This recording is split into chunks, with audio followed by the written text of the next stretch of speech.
तीनों लोगों के मूल्य से बढ़कर है, क्योंकि सब कुछ दे देने पर एक श्वास मिलने वाला नहीं। कि ऐसे महंगे श्वास का एक पलक जो जाए, तीन लोक नहीं पट तरे, काहे धूर मिला। श्वास से महंगा दुनिया में कोई चीज नहीं। घर में कोई महंगा सामान ले आते हो तो वो तो संभाल के रखते हैं कि नहीं? और बच्चे छूते, अरे बहुत महंगा है, छू मत, टूट जाएगा, फूट जाएगा। संभालते हैं, वो 10-20 हजार 50 हजार का होगा, लेकिन श्वास की कीमत तीनों लोगों से बढ़कर है, इसकी तरफ ध्यान जाता नहीं।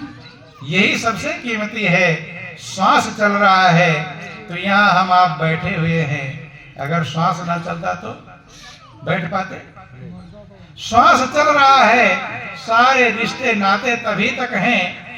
बेटा बेटा कहलाता है, भाई भाई, पत्नी पत्नी, पुत्र पुत्र, है किसके चलने पर? श्वास के चलने पर रिश्ते हैं। और श्वास रुक जाए तो रिश्ता कोई रहेगा? सारे रिश्ते गायब हो जाएंगे। सबसे कीमती श्वास है। संत महापुरुष कहते हैं, उस श्वास की कीमत कैसे समझोगे? कि कहता हूं कहे जात हूं, कहे बजाऊं ढोल, और श्वासा खाली जात है तीन लोक का। ये श्वास खाली जा रहा है, और खाली कोई चीज अच्छा होता नहीं।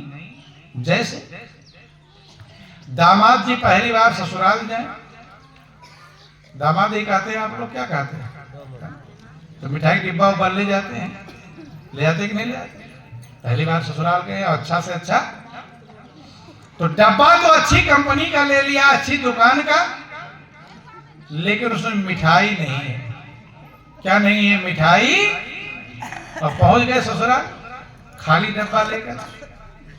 सास ससुर ने देखा कि दामाद जी पहली बार आए हैं, और बड़का वाला डब्बा मिठाई का लाए हैं। मोहल्ले वालों को बुला लिया कि आ जाओ भाई, प्रसाद ले लो, हमारे दामाद जी आए हुए। देख रहे डब्बा दिखाई पड़ रहा है, और जब डब्बा खोला गया तो उसमें मिठाई, कैसा लगेगा? अच्छा लगेगा? इससे अच्छा डब्बा लेकर ना आते, और बदनामी हो गई पूरे मोहल्ले में। ध्यान देना। तो जैसे खाली डब्बा गया, दामाद जी लेकर गए ससुराल में, जो हाल उनका होगा यही हाल आपका होगा अगर आपका श्वास खाली जाए। ध्यान देना। फिर उस श्वास में क्या रखना है? प्रभु के नाम की मिठाई। क्या रखना है? प्रभु के नाम की मिठाई। तो अपने दिल से पूछो कि आपका श्वास खाली डब्बा जा रहा है या उसमें प्रभु की नाम की मिठाई रख रहे हो? अपना अपना सभी लोग हिसाब लगा लेना। नहीं रख पाए हो तो अब से रखना चालू कर देना। कि श्वास श्वास में नाम जप, वृथा श्वास ना खोए, ना जाने इस श्वास का आवन हो या न हो। हर श्वास में प्रभु के नाम का सुमिरण करो। 24 घंटे में 21,600 श्वास होते हैं। कितने श्वास होते हैं? 21,600। वही श्वास आपका सार्थक है जिस श्वास में आपने प्रभु के नाम का सुमिरण किया है। जिस श्वास में प्रभु के नाम का सुमिरण नहीं किया वो श्वास वृथा है। बंधुओं, क्यों? कि श्वास सफल सोई जानिए जो सुमिरन में जाए, और श्वासा यूं ही गए कर लो कोटि उपाय। वही श्वास सार्थक है जिस श्वास में आपने प्रभु के नाम का सुमिरण किया है। इसलिए सब महापुरुष खुद नाम का सुमिरण किए हैं और आपको भी समझाए हैं। लेकिन महापुरुषों की आरती पूजा तो कर लेते हैं, लेकिन उनकी बात मानते नहीं। देखो, हनुमान जी की पूजा आप लोग करने जाते हैं। हनुमान जी एक श्वास सुमिरण के बिना खाली जाने देते नहीं, निरंतर सुमिरण करते हैं। हनुमान चालीसा आप लोग पढ़ते होंगे, वर्णन आया कि नासै रोग हरै सब पीरा, जपत निरंतर हनुमत वीरा। पढ़े हैं, लेकिन हनुमान चालीसा रट लेते हैं, उसको समझने का प्रयास नहीं करते। बंधु, जो आप पढ़ते हैं समझ लोगे तो कल्याण हो जाएगा, और खाली गाते रहोगे तो कल्याण होने वाला नहीं। हनुमान जी निरंतर सुमिरण करते हैं। निरंतर का मतलब निहि प्लस अंतर, जिसमें कोई अंतर ना। शंकर भगवान की आप पूजा करने जाते हैं, शंकर भगवान भी निरंतर प्रभु के नाम का सुमिरण करते हैं, तभी पूजनीय बन गए, वंदनीय बन गए। रामायण आप लोग पढ़ते होंगे, अखंड रामायण, वो अखंड रामायण ही समझाता है। रामायण में लिखा गया कि संतत जपत शंभुय विनाशी, शिव भगवान ज्ञान गुण राशि। संतत मन निरंतर, जिन भगवान शंकर को भी निरंतर नाम के सुमिरन की जरूरत है, तो हमको आपको जरूरत है कि नहीं? सभी को जरूरत है बंधुओं। पार्वती ने, ध्यान देना, बोलो वृंदावन बिहारी लाल की। पार्वती ने एक बार भगवान शंकर से सुना कि प्रभु का नाम, बच्चों बोलो वृंदावन बिहारी लाल की जय। पार्वती ने एक बार सुना कि एक नाम हजारों नाम के बराबर है। वो भी भगवान शंकर से ज्ञान प्राप्त करके प्रभु के नाम का सुमिरण करते कि साहस नाम सम सुनि शिव बानी, जप जेई पिय संग भवानी। प्रभु के नाम का सुमिरण करके भवानी ने, पार्वती ने अपने प्रियतम का संग प्राप्त कर लिया। देवी, जो पार्वती सब देवियों के अवतार कहलाती हैं, वे भी निरंतर प्रभु के नाम का सुमिरण करती। बंधु, ध्रुव का नाम आप सुने हैं, कहानी सुन लेते हैं। ध्रुव भी प्रभु के नाम का सुमिरण करते हैं कि ध्रुव सगलानी जप्यो हरि नाऊ, और पायो अचल अनुपम ठाऊ। विमाता के, सौतेली माता के फटकार से ग्लानि हुई, गए गुरु के शरण में, नारद के शरण में, और प्रभु के नाम का सुमिरण मिल गया। तो ध्रुव ने भी निरंतर प्रभु के नाम का सुमिरण किया। बंधु, प्रहलाद हुए कि नाम जपत प्रभु कीन प्रसादु, भक्त शिरोमणि भे प्रहलादु। प्रहलाद भी नाम का सुमिरण करते हैं। नारद, जो हर युगों में नारद मौजूद रहते हैं, कोई ऐसा युग नहीं है जिसमें नारद मौजूद न।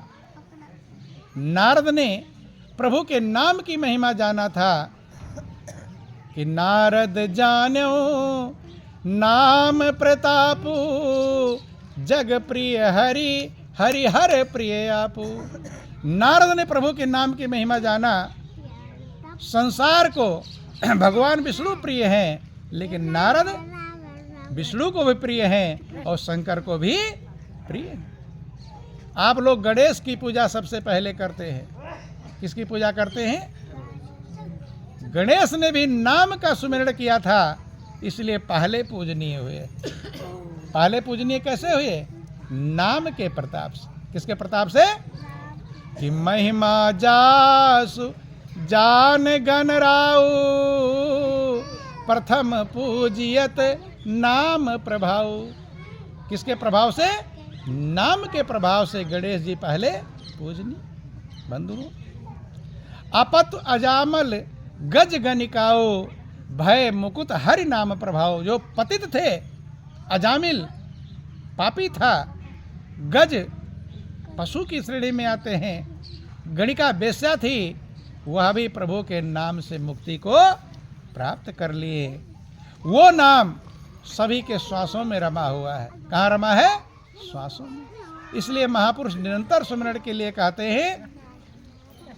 अर्जुन को भगवान कृष्ण युद्ध के मैदान में कान्हा को ले आते हैं, पूजा भी करते रहते हैं, लेकिन कान्हा ने क्या समझाया इस बात को मानते नहीं।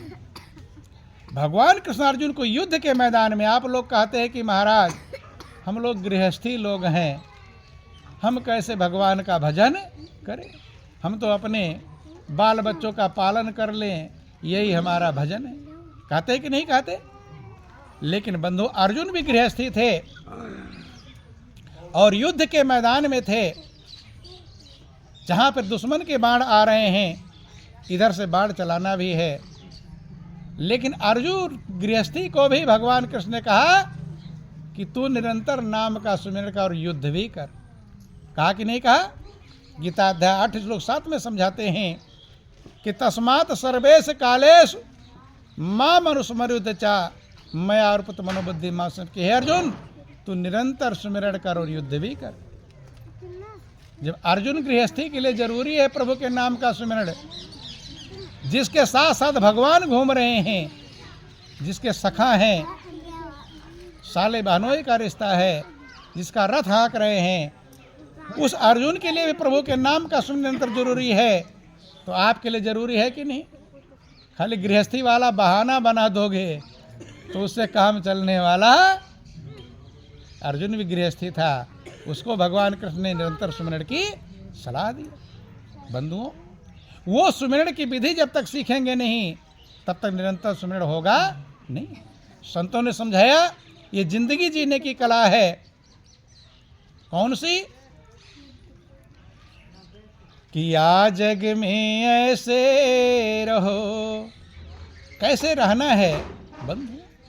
या जग में ऐसे रहो ज्यों गागर पनिहार, बोलत डोलत सुरत में कहत कबीर विचार। जिंदगी ये जीने का तरीका है जैसे पनिहारी माताएं बहनें सर पर घड़ा लेकर पानी का चलती हैं, 2-2 घड़े रख लेती हैं सर पे, हाथ से पकड़ती भी नहीं।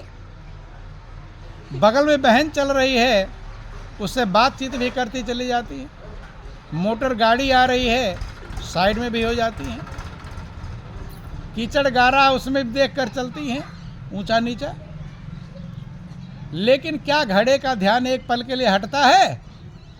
घड़े का ध्यान एक पल के लिए हटता है?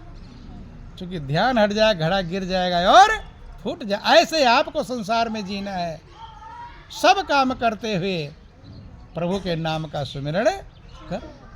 बंधु, अगर ये कला आपने सीख लिया तो आपका मनुष्य की जिंदगी सार्थक हो जाएगी, और नहीं सीख पाया तो पछताना पड़ेगा, और पछताने से कुछ होने वाला नहीं। बंधु, महापुरुष कहते हैं कि करना था तब क्यों रहा, अब कर क्यों पछताए, ओ बोए पेड़ बबूल का तो आम कहाँ से खाए। इसलिए आपको ये चेतावनी दी जाती है कि गृहस्थी का बहाना मत बनाओ कि महाराज हम तो गृहस्थी में हैं, हम क्या भजन करें। सबके लिए जरूरी है बंधु। कबीर गृहस्थी में थे। जो कबीर जुलाहे का काम करते थे, कपड़ा बुनकर अपने परिवार का पालन करते थे, वे निरंतर सुमिरन करते थे। बंधु, एक बार का जिक्र आता है, कबीर अपनी झोपड़ी में थे, रात का समय था, अचानक रो पड़े। क्या पड़े? रो पड़े। लोगों ने पूछा क्या बात हो? कहते एक श्वास मेरा प्रभु के नाम के सुमिरन के बिना चला गया।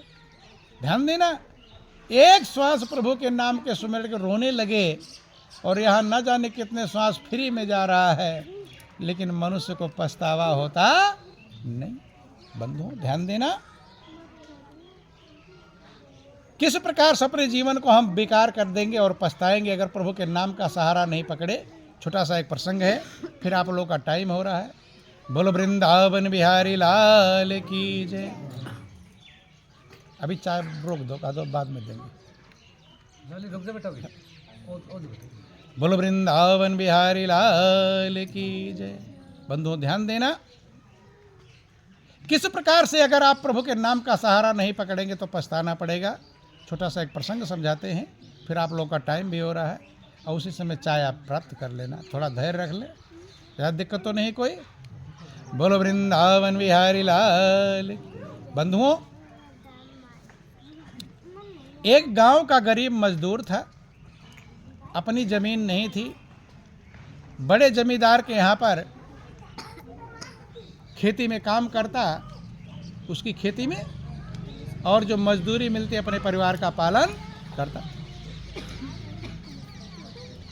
उस समय खेत में मक्का लगा रखा था, और कभी कभी आपने मक्का के खेत में देखा ऊंचा सा मड़ैया बना लेते हैं बैठने के लिए। मड़ैया या टाड़, कहीं कहीं मैरा भी कहते हैं। जो भी आपके यहाँ क्या कहते हैं राजस्थान में, मैरा। ऊंचा से ऊपर, चूंकि बरसात का दिन होता है, कीड़े मकोड़े नीचे ऊपर बैठ जाते। तो खेत में मैरा बना रखा था। एक दिन रास्ते में जा रहा था तो एक थैला मिला जिसमें हीरे हीरे भरे थे। क्या भरे थे? हीरे। अब वही वाला हाल, भरे तो हीरे लेकिन पहचान पाया नहीं, पत्थर समझा। खुश इसलिए हुआ कि बार बार मैरा से उतर करके और चिड़िया उड़ाने जाना पड़ता है। अब वहीं से मैरा पर से ये पत्थर फेंक दिया करूँगा। ले गया, बैठ गया मैरा पे। जिधर चिड़िया बैठती एक पत्थर फेंक, वो था तो हीरा, पत्थर समझकर फेंक रहा। नदी किनारे उसका खेत था, कुछ तो हीरे नदी में गिर जाते और जो खेत में गिर जाते तो सवेरे आकर इकट्ठा करके फिर उसे उड़ाना। अर्थात हीरे मिले हैं नहीं पहचान के कारण, चिड़िया उड़ाने में खत्म कर। ऐसे हमको जो आपको जो श्वास मिले हैं ये भी हीरे मोती हैं। इस हीरे को कहाँ खर्च कर रहे हो? कोई शराब की बोतलों में खर्च कर रहा है, वही चिड़िया उड़ाना है। कोई जुए में, कोई ईर्ष्या द्वेष में, कोई छल कपट प्रपंच में, कोई बेईमानी में, कहीं कहीं कहाँ कौन गुजार रहा कुछ भरोसा नहीं। एक दिन की संजोग की बात थी, उसका बेटा 10-15 साल का होगा, खेलता हुआ खेत में चला गया और उस मैरा पर एक हीरा पड़ा हुआ था। उसे जेब में रख लिया, खेलता खेलता घर ले आया। संजोग से उसके घर में नमक नहीं था। पत्नी ने विचार, आज नमक नहीं, खाना कैसे बनाऊं? वही पत्थर देखी, उसने कहा सेठ जी अगर इसका कोई बांट बन जाए उनका 100 ग्राम 200 ग्राम का, थोड़ा बहुत आज का नमक दे दें। ये सोच करके सेठ के पास गई कि सेठ जी आज मेरी मजबूरी आ गई, आज नमक नहीं है, तो ये पत्थर है, अगर इसका तुम्हारे लिए 100 ग्राम 200 ग्राम का कोई बांट बन जाए तो थोड़ा इसके बदले मुझे आज भर का नमक दे। सेठ तो सेठ पहचान लिया। आज वाला जमाना होता तो ठग लेता, नहीं समझ, लेकिन पहले का ईमानदारी का जमाना।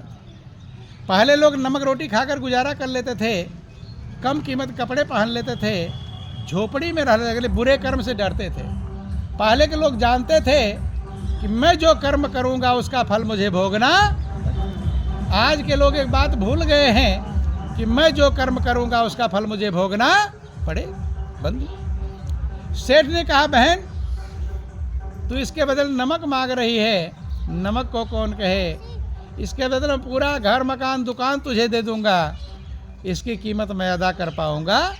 ईमानदार वो बेचारी सीधी साधी। उसने कहा सेठ जी मेरे लिए तो पत्थर ही था। क्या था? तो थोड़े बहुत नमक में राजी हो जाती, जो आपकी इच्छा करे दे दो, मुझे कोई दिक्कत है। सेठ ईमानदार था, उसने तराजू अपना लिया और बाट, 2 चीज़ लिया और पूरा घर मकान दुकान सब उसे सौंप। और जो उसका पूरा घर मकान दुकान जान में, तो वो भी तो सेठ ही बन गए। सेठ बन गए कि नहीं? अब गई मजदूर की पत्नी ऊपर अट्टालिका पे सेठानी के अच्छे अच्छे गहने, अच्छे अच्छे कपड़े, जो पहनना भी नहीं, कैसे पहना जाता है देखा भी नहीं कभी, गंभीर आवाज ना देखता बंधु। अच्छे अच्छे गहने कपड़े पहनी और बेटे को कहा बेटा चला जा खेत पर। अब पिताजी से बोल दे अब छोड़ दे नौकरी फौकरी, अब किसी की गुलामी करने की कोई ज़रूरत है, अब हम सेठ बन गए, हमारे यहाँ लोग काम करेंगे। क्या करेंगे? बेटा तो बेटा, बच्चा गया, कहा पिताजी माँ कह रही छोड़ दो नौकरी फौकरी। एकदम गुस्से में लाल हो गया, अरे इतनी मुश्किल से जमींदार के यहाँ काम मिला, अभी छुड़ा रही क्या, भूखों मरेगी क्या? शाम को जब घर आया, गुस्से में तो थोड़ा था ही, फटकार लगाने के लिए क्यों नौकरी छुड़ा रही, देखा झोपड़ी में दिखाई, सोचा कि सेठ जी के सामने मकान था सेठ का, सेठ जी से पता करो किधर गई है।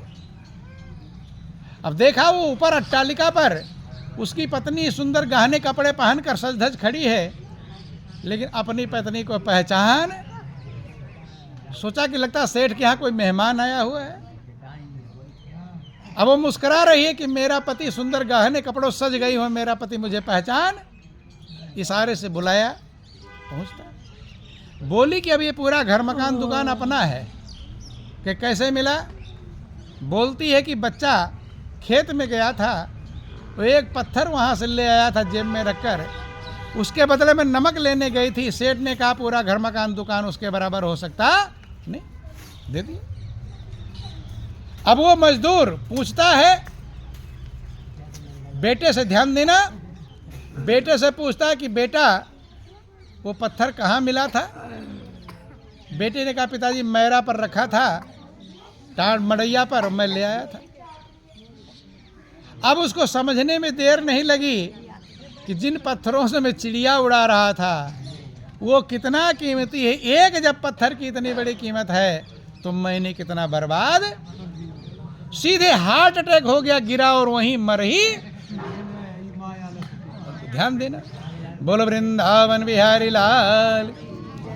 ऐसे जब आपको मौत का समय आएगा तब एक श्वास की कीमत पता चलेगी। इसलिए संत महापुरुष पहले चेतावनी देते हैं, तब पछताए होत का जब चिड़िया चुग गई। अभी से जितना बन पावे उस श्वास की कीमत समझो और श्वास श्वास में प्रभु के नाम का सुमिरण करो। गप्पे मारने से, दिन की उनकी बुराई करने से छोड़ करके कुछ प्रभु के नाम का सुमिरण करो तो कल्याण हो जाएगा, और नहीं तो पछताना पड़ेगा। गुरु घनश्याम वर्णना, सुमिरो सुमिर सुमिर सुख पावो, मन अंदर के अंधकार मिटाओ। बंधु अब आप लोग भी पढ़ते हैं कि सुमिरन से सुख उपजे और सुमिरन से दुख जाए, और कहें कबीर सुमिरन से साईं माही समाए। सबके श्वास में प्रभु के नाम का सुमिरन कर रहा है। साचा सुमिरन घट बिखे दीना सिरजनहार, और ताही सुमन रम रहा कहें कबीर विचार। क्या सुमिरन चल रहा है? जब आप सदगुरु के शरण में जाओगे तब उसका अनुभव कराएंगे, ज्ञान कराएंगे, कैसे सुमिरन का अभ्यास करोगे ये तरीका बताएंगे। और जब तरीका जान जाओगे तो गुरु प्रताप से जा दिन जागी, दिन दिन अधिक चली, दिन दिन बढ़ता रहे। वही मीरा आपके राजस्थान की रहने वाली थी, मीरा सदगुरु के शरण में जाकर उस नाम रतन धन को पाई थी। किसको पाई थी? नाम, जिसके बिना किसी को संतुष्टि नहीं मिल सकती। चाहे कितनी बिल्डिंग बना लो, कितनी कार कोठी बना लो, कितना ऐशो आराम के सामान इकट्ठा कर लो, कितना परिवार पुत्र की व्यवस्था कर लो, जब तक आपको राम रतन धन नहीं मिलेगा तब तक ना किसी को संतुष्टि मिली है और ना मिलेगी। मीरा ने जो महलों की रानी थी, क्या उसके पास धन की कमी होगी? नौकर चाकर आपसे ज्यादा ही होगा, सोने चांदी गहने होंगे, आभूषण सब कुछ होगा, लेकिन मीरा मगन नहीं हो पाई। मीरा कब मगन हुई? जब गुरु के शरण में गई और राम रतन धन पाई। कहाँ पाई? राम रतन। वो राम रतन धन सबके पास है, लेकिन बिना गुरु के उसका पता चलता। चाबी गुरु के पास है। क्या है? कि जिसका घर 3 ताला दीना, चाबी सतगुरु हाथ पठाई, और गुरु के शरण में जाकर बंदे चाबी लेकर ताला खोलो भाई। राम रतन धन आप ही का है, लेकिन बिना गुरु के मिलेगा नहीं। मीरा ने आपको समझाया जरूर है कि मैंने कहाँ से पाया, तुम भी वहीं से पाओगे। लेकिन लोग गा तो लेते हैं, लेकिन उसकी बात पर ध्यान दे पाते नहीं। मीरा का पद सब लोग गाते हैं। अब आपका टाइम हो गई, पद गा लो और फिर आप लोग का टाइम हो गया। बोलिए प्रेम से गुरुदेव महाराज की। अरे पायो जी मैंने राम रतन धन पायो, पायो जी मैंने राम बोलो सब लोग। यो पायो जी मैंने राम रतन धन पायो, पायो जी मैंने राम रतन। मीरा बता रही मुझे कहाँ से मिलेगा, तुम्हें भी वहीं से मिलेगा। कि वस्तु अमोलक दई मेरे सतगुरु, वस्तु अमोलक दई मेरे सतगुरु। हर कृपा करी अपनायो, पायो जी मैंने राम रतन धन पायो, पायो जी मैंने राम रतन। अमोलक वस्तु है जो हमारे गुरु महाराज जी ने हमें प्रदान किया। पता बता रही है वो मिलता कहाँ पर, राम रतन धन। लेकिन पता सुन करके भी लोग जाते नहीं। हर रुपया कोई आवे कि उधर बट रहा है, 10,000 रुपया बट रहा है, इधर आकर कोई बता दे तो यहाँ कोई बैठा रहेगा, सब खाली हो जाएंगे। महाराज तो है ही, वो रुपया तो पकड़ के लिया, क्योंकि उसकी कीमत जानते हैं। मीरा पता बता रही है राम रतन धन कहाँ से मिलता है, लेकिन लोग गा लेते हैं लेकिन जाते नहीं हैं। वस्तु अमोलक दई मेरे सतगुरु, वस्तु अमोलक दई मेरे सतगुरु। कृपा करी अपनायो, पायो जी मैंने राम रतन धन पायो, पायो जी मैंने राम रतन। वो जो सदगुरु देते हैं, ध्यान देना, वो जन्म जन्म की पूंजी है। दुनिया में कितनी पूंजी इकट्ठा कर लोगे, यहीं छूट जाएगा। सदगुरु जो राम रतन धन देते हैं, वो हर जन्म तुम्हारे साथ रहेगा, वो छूटने वाला नहीं। कि जन्म जन्म की पूंजी पाई, जन्म जन्म की पूंजी हर जग में सभी खोआयो, पायो जी मैंने राम रतन धन पायो, पायो जी मैंने राम रतन। जन्म जन्म की पूंजी सदगुरु कृपा से मिल गई है, संसार में सब खो जाने वाला है। जितनी पूंजी है यही छूट जाएगा। खर्च न होवे चोर न लेवे, खर्च न होवे चोर न लेवे। दिन दिन बढ़त सवायो, पायो जी मैंने राम रतन धन पायो, पायो जी मैंने राम रतन धन पायो जी मैंने राम रतन धन पायो, पायो जी मैंने राम रतन। वो खर्च नहीं होती है, और खर्च करोगे तो और बढ़ेगा। दुनिया का पैसा खर्च करो घटेगा, लेकिन राम रतन धन की जो पूंजी है, तो जितना खर्च करोगे वो बढ़ेगा। अब हम खर्च कर रहे, घट रहा कि बढ़ रहा? बढ़ी। कितना अच्छा है, खर्च भी करो और बढ़ता भी रहे। कि सत्य की नाव खेवटिया सतगुरु, सत्य की नाव खेवटिया सतगुरु। भवसागर तरी आयो, पायो जी मैंने राम रतन धन पायो, पायो जी मैंने राम रतन। सत्य की नैया है, वो खेने वाले मल्लाह सतगुरु मिल गए हैं।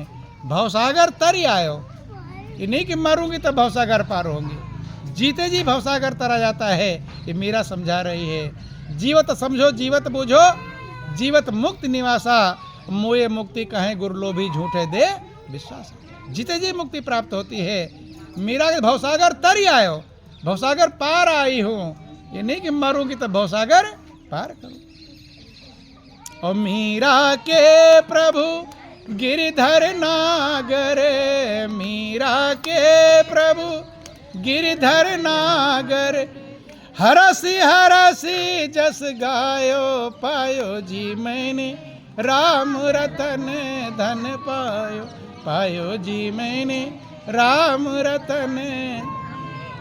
तो बंधुओं, जिंदगी बहुत कीमती मिली है, अनमोल मिला है, ये फिर दोबारा मिलने वाला।